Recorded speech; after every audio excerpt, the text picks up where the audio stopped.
Estimados irmãos espíritas e não espíritas, sejam bem-vindos ao nosso canal. Inscreva-se, compartilhe, avalie. Desejo saudar a todos os irmãos do Centro de Estudos Espíritas O Canto da Paz, em Xangrande, Pernambuco, abraçando a todos e a cada um, com imensa alegria de podermos, mais uma vez, sob a luz de Jesus, refletir sobre mais um tema do nosso Evangelho.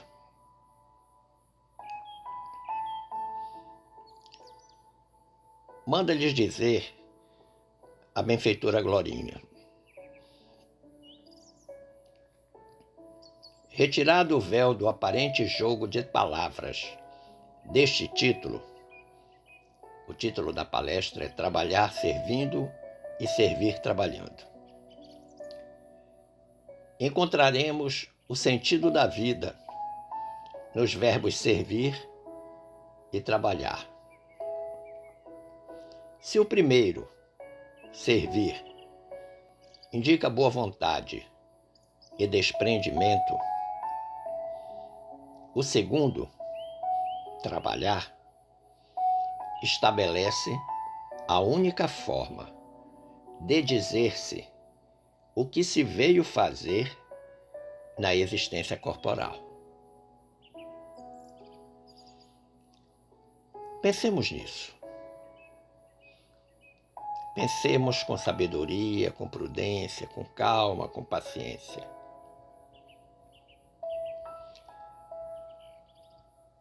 Foi-nos solicitado pela direção da casa refletirmos um pouco sobre o trabalho e o serviço, com este tema, trabalhar servindo, servir trabalhando. Aparentemente um jogo de palavras. Mas eu desejo iniciar propondo que refletamos sobre o trabalho. Originário do latim tripalium, ou tripalus, que é uma ferramenta de 3 pernas que mobilizava cavalos e bois para serem ferrados. Mas, curiosamente, o nome também era o nome de um instrumento de tortura, o tribalium, que era uma correia de 3 pontas, e em cada ponta estava preso um osso de carneiro, um pequeno osso de carneiro, e que era usado contra os escravos e contra os presos para que eles pudessem tripaliare, ou seja, trabalhar. Então a gente percebe que a origem do trabalho pelo tripaliare é uma origem de dor, é uma origem de sofrimento. Talvez daí venha o sentido negativo do trabalho que existe para muitos. Eu digo que o trabalho é uma espécie de carteira de identidade humana. Fique sentado, parado, com a boca escancarada, cheia de dentes, esperando a morte chegar, literalmente sem fazer nada. E ninguém poderá conhecê-lo, embora à primeira vista talvez lhe reconheça como um preguiçoso ou como uma preguiçosa.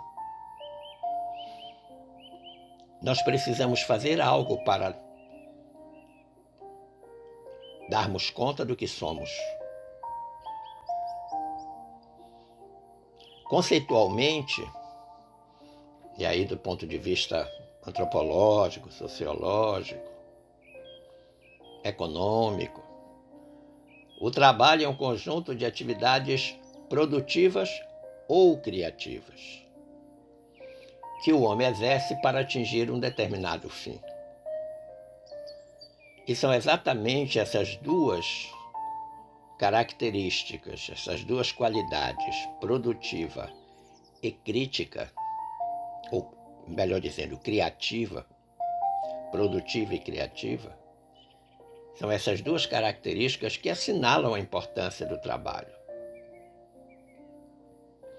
Agora, é fato que todo trabalho tem uma natureza intelectual.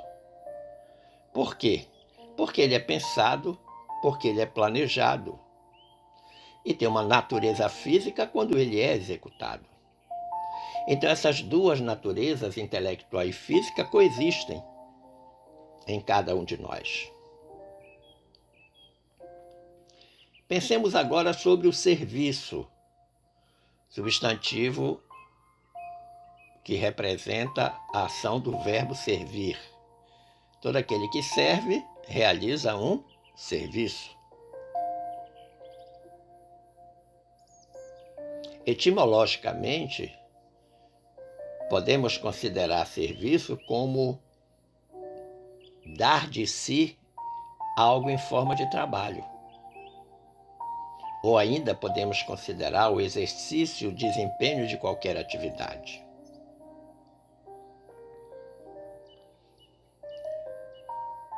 Nessa origem da palavra, o dar de si já denota uma grandeza. Nós não damos dos outros, nós damos de nós mesmos.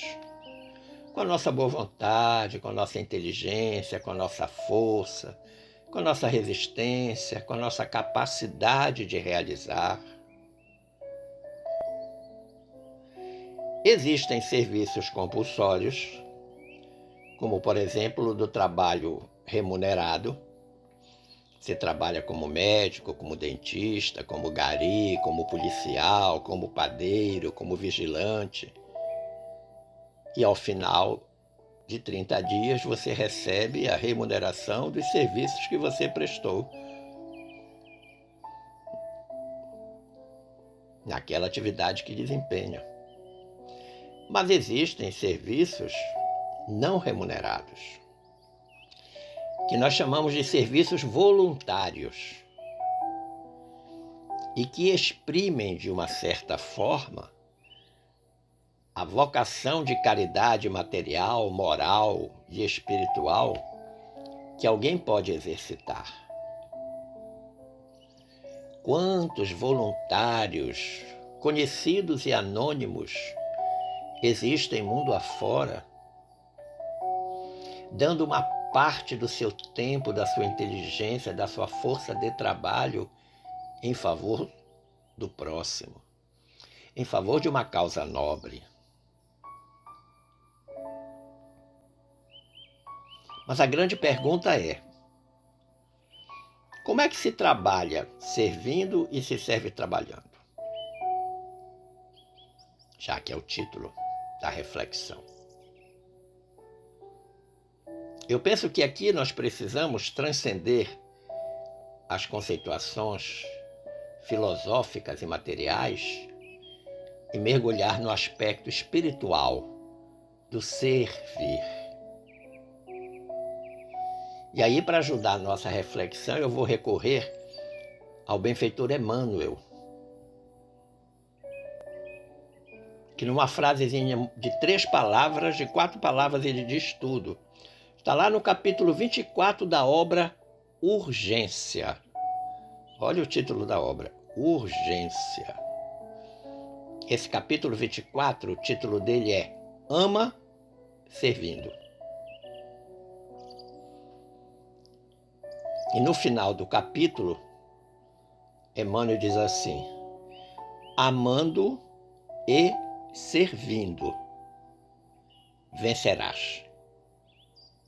Fantástico. 4 palavrinhas de um profundo sentido e significado humano, espiritual. Amando e servindo, vencerás. Vencerás a quem ou a quê? Eu penso que inicialmente vencemos a nós mesmos, porque saímos da inércia, do comodismo, para, no servir ao outro, encontrarmos o grande sentido da vida.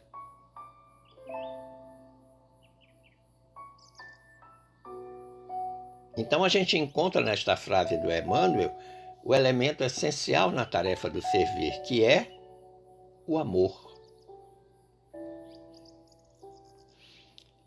O amor ágape, o amor de Jesus. Não aquelas outras conceituações gregas de amor, eros, storge, filia, não. O amor ágape. O Emmanuel, nesse texto Ama e Servindo, capítulo 24, lá da obra Urgência, ele diz ainda: se esse ou aquele irmão te falta a confiança, criando-te dificuldades e prejuízos, considera-o por doente, mais necessitado de apoio e compreensão do que de corrigenda. Olha uma forma de servir, de trabalhar. Trabalhando os nossos próprios sentimentos para com aqueles que nos criaram um problema, uma dificuldade, um prejuízo.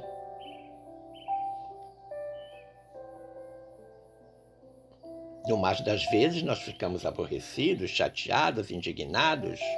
Somos capazes de romper a relação com a criatura que provocou tudo isso. Mas Emmanuel está dizendo que a gente deve considerar a criatura como um doente. E na condição de doente, ela está precisando muito mais de apoio e compreensão do que de um corretivo, de uma corrigenda. E ele diz mais nesse capítulo: para ganhar a paz, toma o amor ao próximo por legenda da própria vida. Abençoa e auxilia, serve e espera. Semana é fantástico, não é verdade? Para ganhar a paz interior, a paz da consciência, a paz que representa aquele alinhamento total com as leis divinas, com o Evangelho de Jesus, com a certeza de que eu sou um instrumento do bem. Mas o que ele diz no final é que é fantástico: abençoa e auxilia, serve e espera.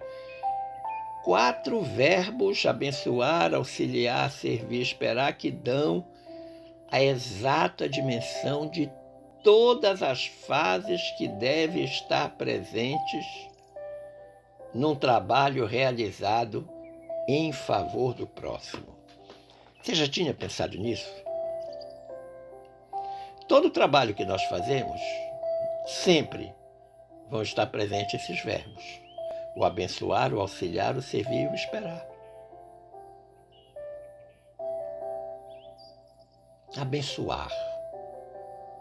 Abençoemos a bendita oportunidade de servir alguém com o nosso trabalho, presencial ou à distância, pois Deus nos concede essa oportunidade para o nosso próprio progresso espiritual.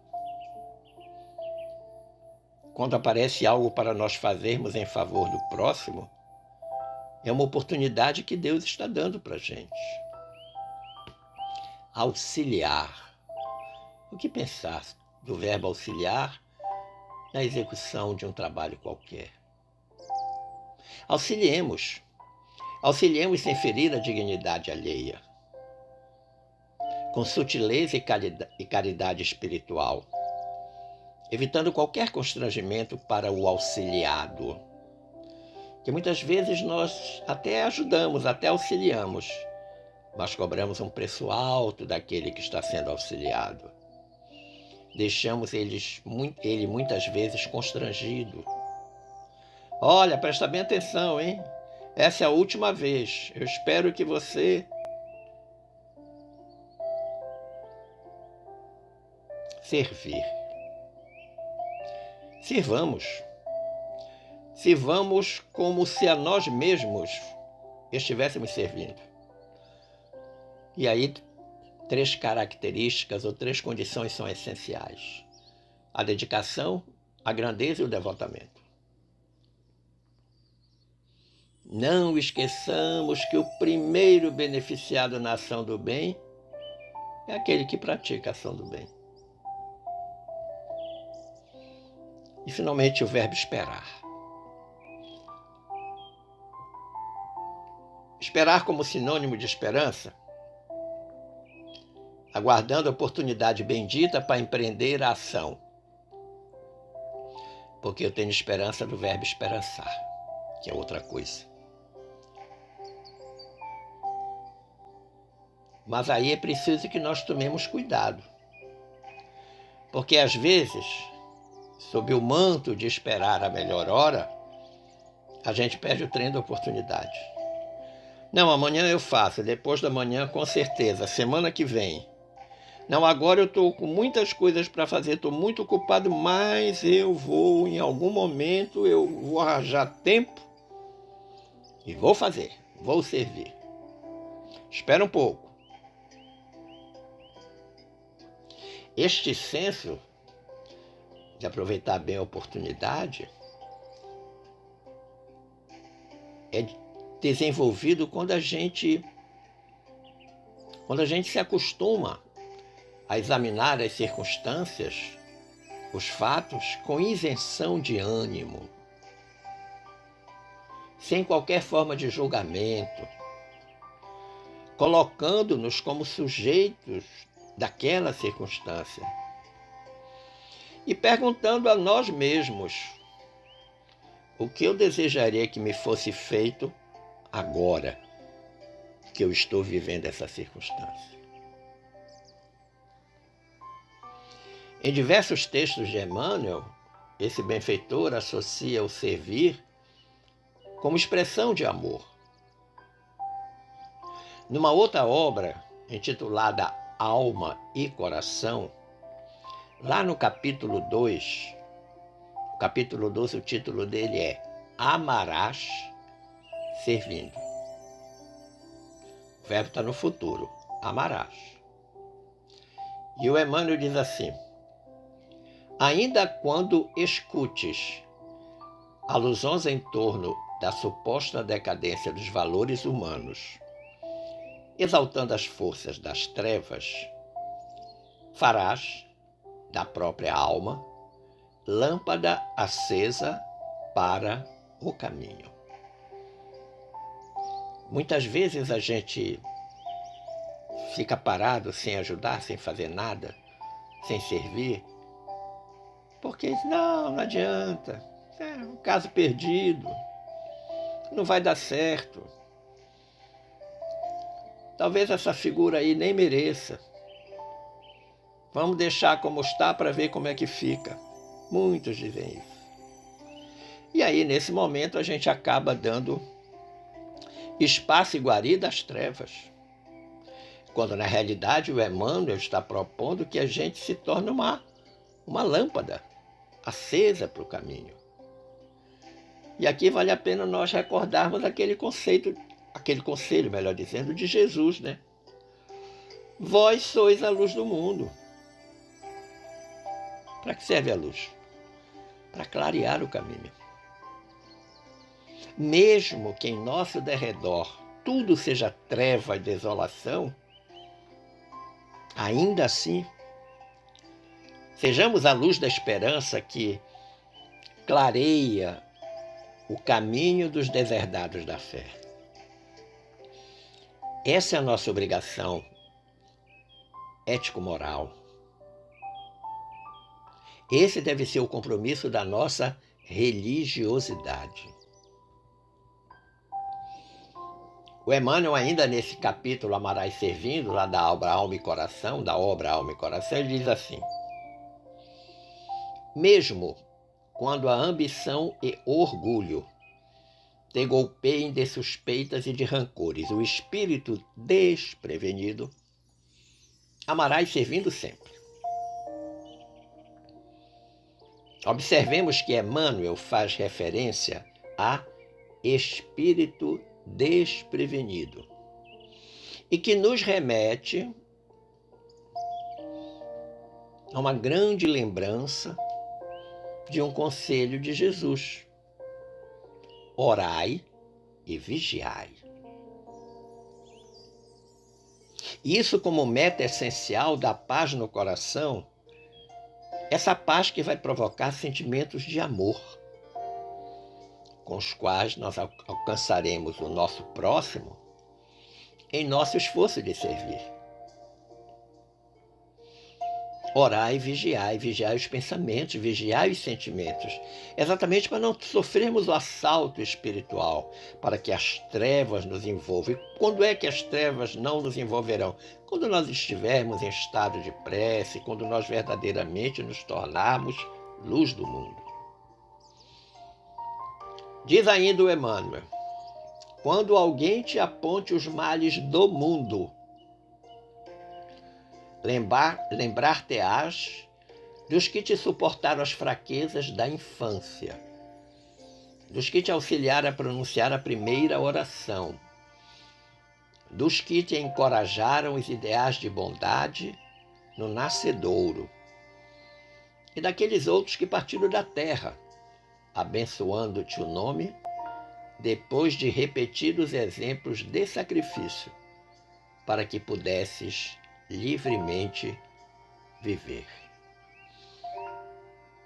Emmanuel aqui está traçando um recordatório de todos os dedicados colaboradores que já nos serviram com infinito amor para que nós nos tornássemos pessoas de bem e do bem. E nós um dia passaremos a ser uma pessoa a ser lembrada pelo bem que fizermos. Diz o Emmanuel: recordarás os benfeitores anônimos que te deram entendimento e esperança, prosseguindo fiel ao apostolado de amor e serviço que te legaram. Quantos bons samaritanos já passaram pela nossa vida? Quantos abnegados, conhecidos e até desconhecidos, já nos ampararam no silêncio do coração? Quantos? Mas quantas vezes nós fomos uma dessas pessoas abnegadas? Quantas vezes nós fomos o bom samaritano? E aí o Emmanuel vai fazer um aconselhamento. Ele vai dizer: para isso, não te deterás na superfície das palavras. Colocar-te-ás na posição dos que sofrem, a fim de que faças por eles tudo aquilo que desejarias que te fizessem nas mesmas circunstâncias. Olha que interessante. E aqui novamente uma bela chamada de atenção, né? Não te deterás na superfície das palavras. Isso me faz lembrar uma belíssima contribuição de um outro benfeitor, que é André Luiz,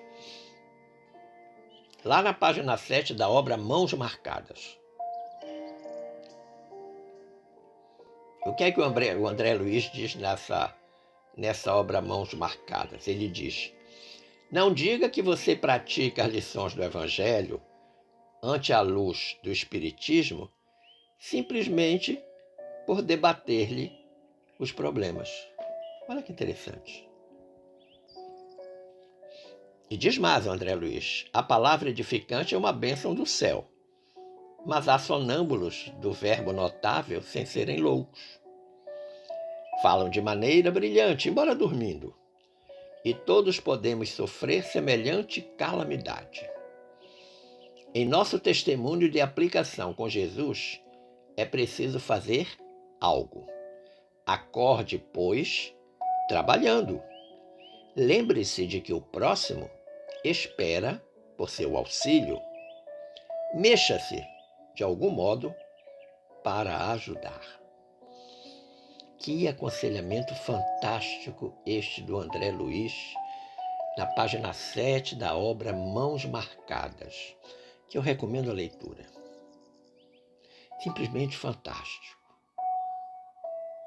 O conselho para que sirvamos, explícito na frase, em nosso testemunho de aplicação com Jesus, é preciso fazer algo. Ah, eu sigo Jesus. Ah, eu creio em Jesus. Ah, eu conheço o Evangelho de Jesus. Sim. E como é que você está aplicando tudo isso na sua existência? Como é que você vai estar transformando toda esta teoria numa prática concreta? O verbo é preciso, indica necessidade. Não é um verbo opcional. Ele não diz pode, se você quiser, não. É preciso. E aí, voltando agora ao texto de Alma e Coração, lá do Emmanuel, né? Vale nós examinarmos o final do capítulo. Naquele capítulo Amarás Servindo. Obra, alma e coração. O que é que o Emmanuel vai dizer? Crendo na misericórdia da providência divina e nas infinitas possibilidades de renovação do homem, seguirás Jesus, o Mestre e Senhor, que entre a humildade e a abnegação nos ensinou a todos que o amor e o serviço ao próximo são as únicas forças capazes de sublimar a inteligência para que o reino de Deus se estabeleça em definitivo nos domínios do coração.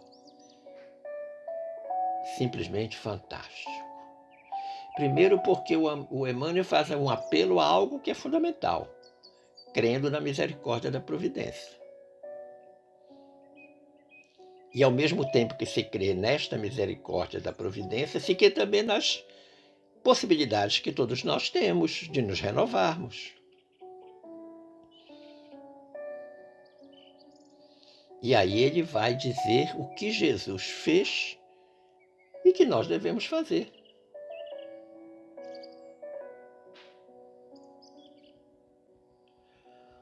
Eu penso que servir é o verbo da libertação.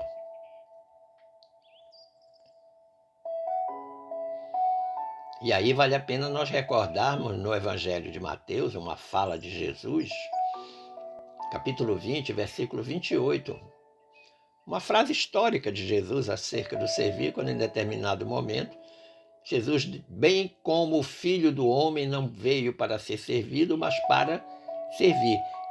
Ele está falando, está tendo uma conversa com os discípulos,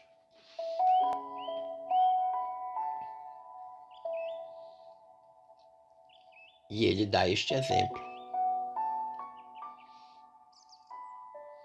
E para marcar o exemplo, ele lava os pés dos apóstolos,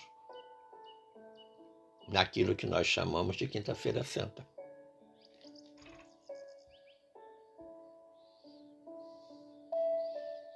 Para nós entendermos melhor esta fala de Jesus, bem como o Filho do Homem não veio para ser servido, mas para servir, eu recorri ao capítulo 4 da obra Pão Nosso, novamente Emmanuel e Chico Xavier. O título do capítulo 4 é A Arte de Servir. O que é que diz o Emmanuel? Em companhia do espírito de serviço estaremos sempre bem guardados. A criação inteira nos reafirma esta verdade com clareza absoluta. Entendamos que o espírito de serviço não é uma figura. O espírito de serviço é aquele desprendimento, aquela proatividade dentro de cada um de nós. Todas as vezes que nós tivermos essa boa vontade, esse desprendimento, essa capacidade imediata de fazer, nós estaremos com o espírito de serviço. E o Emmanuel diz: a criação inteira reafirma essa verdade. Dos reinos inferiores às mais altas esferas, todas as coisas servem a seu tempo. Não há nada em a natureza que não tenha uma forma de servir importante para o equilíbrio de tudo.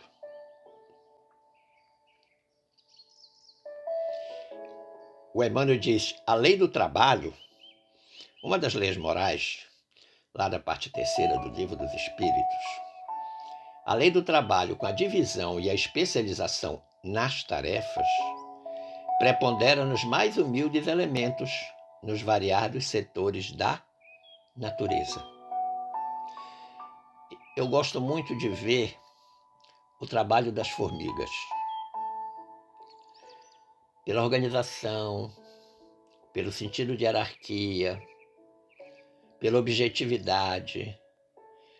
Cada uma delas faz a sua parte.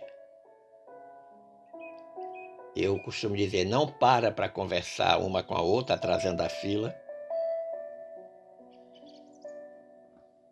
Isso, essa lógica das formigas, você pode aplicar também a todo aquele povo que trabalha nos laboratórios da NASA, altamente especializados. Lá, tanto lá quanto no trabalhinho das formigas, há uma grande preponderância do servir. E aí o Emmanuel vai dar exemplos de como funciona isso na natureza. Ele vai dizer: essa árvore curará enfermidades, aquela outra produzirá frutos. Há pedras que contribuem na construção do lar. Outras existem calçando os caminhos.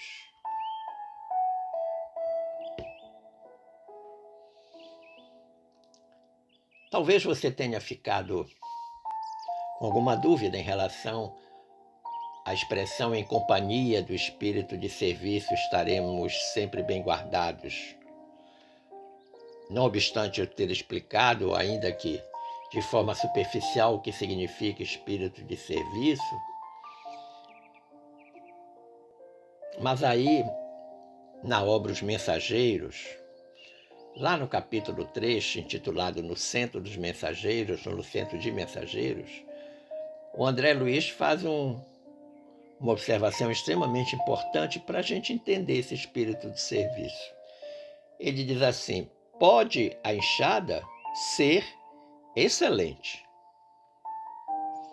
mas se falta o espírito de serviço no cultivador, o ganho da enxada será inevitavelmente a ferrugem. Olha que interessante. A enxada pode ser maravilhosa, extraordinária, mas se faltar o espírito de serviço no cultivador, ou seja, ele não quer usar a enxada, o que é que vai acontecer com ela? Vai enferrujar.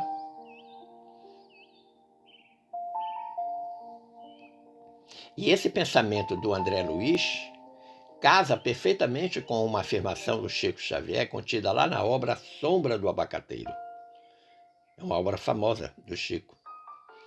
O Chico diz: só com a humildade, com amor, tolerando e renunciando, esquecemos de nós mesmos, colocando o coração a serviço do bem, a serviço do próximo. Bom, então quando a gente pensa no Emmanuel, a gente pensa no André Luiz, a gente pensa no Chico Xavier, a gente chega à conclusão que espírito de serviço significa aproveitar todas as oportunidades de ser útil em benefício da grande obra da criação, em benefício de nós mesmos. Veja-se, por exemplo, o espírito de serviço em família.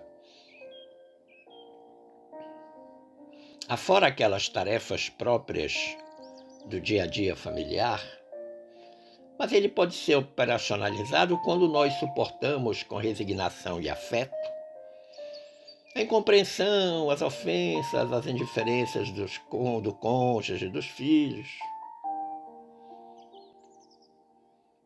Ele pode ser operacionalizado quando a gente assume o compromisso com a educação dos filhos, que não é somente de pagar a escola, é muito mais do que isso. É fundamentalmente de dar os bons exemplos em casa. Ele pode ser operacionalizado quando nós nos esforçamos para compreender e ajudar parentes difíceis ou dependentes. Ele pode ser operacionalizado quando aceitamos resignadamente as doenças na família. Ele pode ser operacionalizado quando nós acolhemos com amor e ternura os filhos especiais.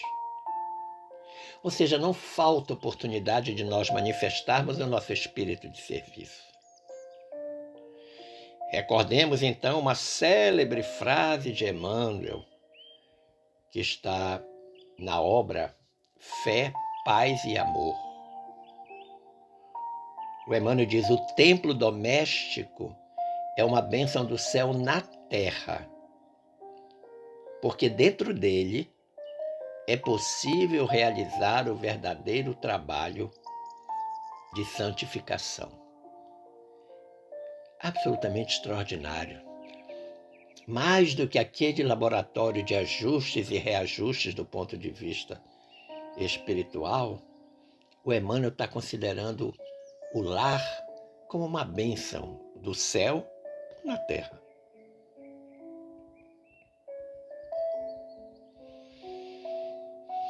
E você pode perguntar, finalmente, por que servir? Por que eu devo servir? Porque servindo, nós expiamos nossas faltas pretéritas,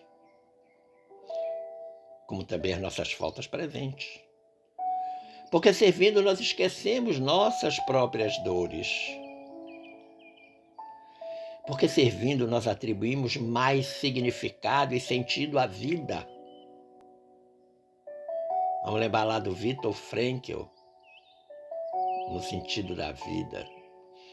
Porque servindo, nós afastamos a solidão, que pode concorrer para pensamentos enviesados. Sem fazer nada, mente parada, oficina do diabo, diz o ditado popular. Mas se eu estou trabalhando em favor de alguém, em última instância em favor de mim mesmo, eu não vou dar tempo, não vou dar espaço para esses pensamentos enviesados. Conclusivamente, eu vou pedir licença a vocês para tomarem emprestada a conclusão do confrade José Argemiro da Silveira. O Argemiro é de Ribeirão Preto, São Paulo. No dia 24 de outubro do ano de 2010, portanto há 14 anos, quase 14 anos, ele publicou na revista O Consolador, ano 4, número 181, um texto intitulado O Prazer de Servir. E ele finaliza o texto de forma absolutamente extraordinária, importante. E eu quero tomar esta fala, este texto do Argemiro, para concluir a nossa reflexão. Ele diz assim: é um grande equívoco afastar-se do serviço por entender que as pessoas ou as instituições a quem estamos procurando servir não merecem o nosso esforço. Se há falhas onde estamos dando nossa colaboração, devemos nos empenhar um pouco mais e buscar meios de sanar ou, pelo menos, reduzir as falhas. Afastar do trabalho, porém, não devemos, porque o prejudicado é o que se omite, o que deixa de participar.